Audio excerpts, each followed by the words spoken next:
मुलाकात कराता हूं। बहुत जल्दी चल रहा हूं ताकि मेहमान शायरों के लिए ज्यादा वक्त भी बचे और हम उन्हें अच्छे से सुन भी पाए। काजी अनवार साहब पारसा से गुजारिश करता हूं वो भी जल्दी से तशरीफ लाएं। वही बात, एक मतला 3 शेर का वक्त आपके लिए है, जल्दी से पढ़ें और अपनी नुमाइंदगी और हक मेजबानी अदा करें। इजाजत से चंद शेर सुनिए कि ला कर दो किरतास कलम दाबात लिखेंगे कागज पर, ला कर दो किरतास कलम दाबात लिखेंगे कागज पर, शाम सहर जो दिल ने सहे सदमात लिखेंगे कागज पर।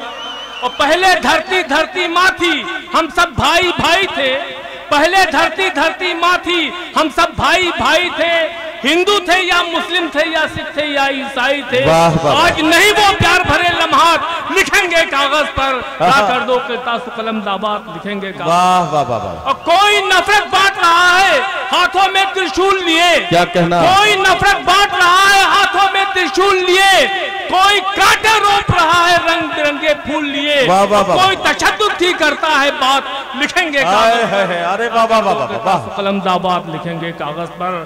और शेर और बकरी हमने सुना एक घाट पे पानी पीते थे, शेर और बकरी हमने सुना एक घाट पे पानी पीते थे, राजा रंग फकीर देवता सब आपस में जीते थे, वाची बकरी शेर को दे गई मात लिखेंगे कागज पर, ला कर दो किरतास कलम दाबात लिखेंगे। मौका नहीं है।